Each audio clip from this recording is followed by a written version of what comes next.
Capítulo 15. A cura. Para os soldados gravemente feridos que não tiveram nenhuma chance de sobrevivência, havia uma maneira para que eles sejam eutanizados. Usando um pequeno, mas mortal martelo para pregar uma agulha no ponto fraco na parte de trás de suas cabeças.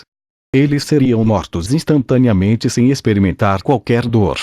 Para lesões como a de Pierce, a eutanásia seria realizada.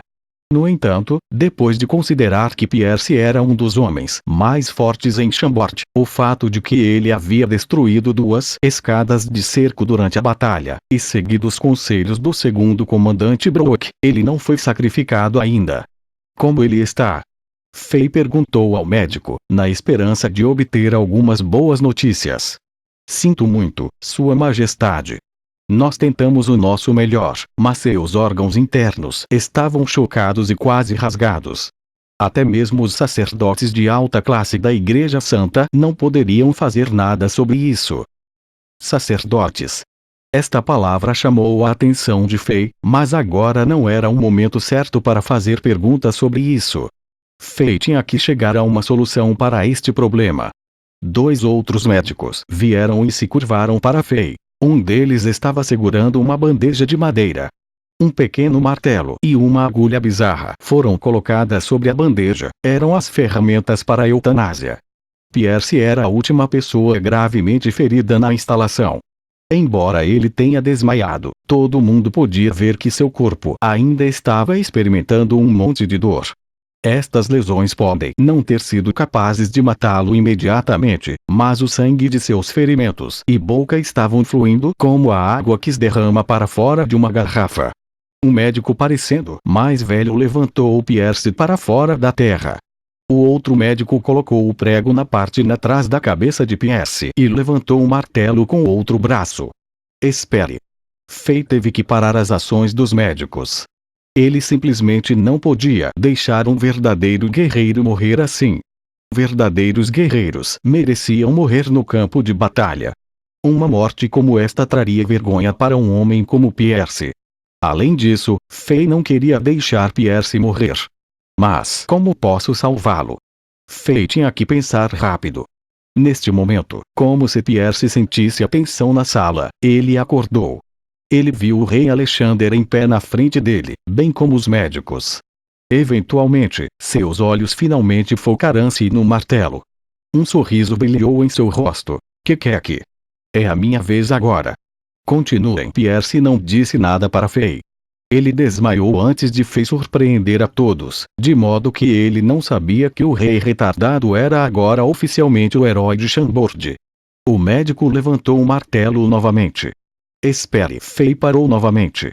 Ele olhou para Pierce entrando e saindo da consciência e, em seguida, uma ideia passou pela sua mente. Pierce, eu sei como salvar você, mas você pode ter de suportar uma tonelada de dor. Ele disse. Você? Rei Alexander, esta piada não é bem engraçada. Se você se importa com seus soldados, em seguida, por favor poupe um pouco de pão para minha pobre filha Louise. Embora Pierce não estivesse plenamente consciente, ele não confiava no rei na frente dele nem um pouco. Confiar nas palavras de um retardado. Você acha que eu sou um retardado também? Só quando ele falou de sua filha. Fay viu as preocupações do homem que não tinha nem mesmo medo da espada do inimigo. O que? Você tem medo de dor? Fay baixou o corpo e zombou de Pierce. Ele fez isso de propósito. Funcionou como um encanto. Pierce facilmente caiu nele. O homem temperado estava enfurecido. Como um leão cuja companheira tinha sido tomada, Pierce lutou para se sentar, fazendo todas as suas feridas sangrarem mais uma vez. Eu estou com medo da dor. Que é que? Fay estava com medo. Este homem realmente tinha um forte senso de orgulho. Fay não queria irritar Pierce demais ou ele iria literalmente morrer de hemorragia. Suporte-a, se você não tem medo da dor. Faça por sua filha. Ele disse isso para Pierce antes de deixar a instalação de cura. Assim, quando ele saiu da instalação, Brock tinha chegado com Angela e Emma. As faces de Emma e Angela estavam realmente vermelhas. Elas olharam para Fei quando o viram. Elas ainda não conseguiam acreditar no que tinham ouvido. Sua Majestade, Pierce Brooke perguntou com esperança. Pode haver uma maneira de salvá-lo. Fei não estava muito certo sobre a sua ideia. Eu só posso tentar o meu melhor. Se eu tiver sorte, Pierce não vai morrer. Ótimo! A resposta de Fei foi além das expectativas de Brooke. Como comandante dos guardas do rei, Brooke tinha visto um monte de mortes e ferimentos. Ele sabia exatamente quão graves as lesões de Pierce eram. A maioria era morte quase garantida.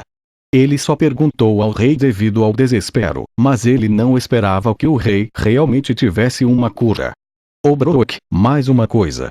Por que é que a instalação de cura é tão pobre? Não temos um lugar melhor para nossos guerreiros ficar? Fei estava muito insatisfeito com esta assim chamada instalação de cura. Esta pergunta pegou Brooke com guarda baixa. Ele queria dizer alguma coisa, mas ele parou. Emma tomou respirações profundas por trás de Brooke. Ela não foi feita para correr tanto. Depois de ouvir a pergunta de Fei, ela não se conteve e disse sarcasticamente: não é este todo o seu feito. Se não fosse por Sua Majestade ouvir as palavras de Gil e vender todos os itens valiosos nas instalações de cura para se divertir, expulsando todos os médicos e até mesmo tirando todas as janelas, a instalação de cura não seria parecida com isto. Fei não sabia o que dizer. Eu realmente era um retardado e um idiota antes. Então ele pensou consigo mesmo. Existem outros lugares maiores, que são mais adequados para manter todos os soldados feridos. Fei perguntou a Brooke sem dizer nada de volta para Emma. A igreja em Chambord, bem como a mansão do ministro-chefe Barzel são adequadas, mas... Brooke hesitou enquanto ele continuava falando. Mas o quê? Fei estava curioso. Brooke não soube como responder à pergunta. Os dois lugares que o tio Brooke mencionou têm espaço suficiente para estes soldados, mas Alexander, você não pode movê-los para lá. Angela, que era tranquila, explicou pacientemente. Os sacerdotes deixaram o castelo de Chambord e a igreja foi bloqueada. Não temos a autoridade de usá-la, ou vamos ser fortemente punidos pela Santa Igreja. Não existem impérios neste continente de Azeroth que ousam ir contra as regras e ordens da Santa Igreja. A mansão do ministro-chefe Barzel não é muito conveniente agora. A explicação era muito vaga. Fei ainda não entendia completamente tudo. Embora ele tivesse herdado as memórias anteriores de Alexander, sua compreensão deste mundo ainda era mínima. Ele viu que Angela estava muito séria e queria provocá-la um pouco. É a Santa Igreja tão poderosa? Mesmo um rei não pode enfrentá-los? Emma começou a opor-se a Fei novamente. Quando os sacerdotes foram embora, até mesmo os inimigos que cercavam nosso castelo não se atreveram a detê-los. Eles tiveram que deixá-los ir respeitosamente. O que você acha sobre o poder da Santa Igreja agora? Até mesmo os impérios de nível 9 mais poderosos não se atrevem a ir contra a Santa Igreja tão descaradamente. Fei riu nervosamente e não se estressou sobre essa questão mais. Seu conhecimento sobre o continente era muito pouco. Se ele continuasse a fazer perguntas estúpidas, os outros poderiam começar a suspeitar dele. Ele mudou rapidamente a atenção das três pessoas para longe desse assunto. Certo, então, existem outros lugares além da mansão do ministro-chefe Barzel e a igreja. Brooke sacudiu a cabeça. Angela e Emma fizeram o mesmo. Elas não tinham quaisquer boas ideias também. Depois de ver isso, Fei coçou o queixo. Ele estava considerando a mansão de Barzel. O filho de Barzel Gil tinha tentado me matar. Se ele era assim, seu pai provavelmente não é alguém brilhante também, forçando estes tipos de pessoas para partilhar a sua propriedade, usando sua autoridade como rei não faria e fez sentir nenhuma culpa. Neste momento eu sei de outro lugar. Emma gritou de repente. Que lugar? Fei, Angela e Brooke foram todos surpreendidos.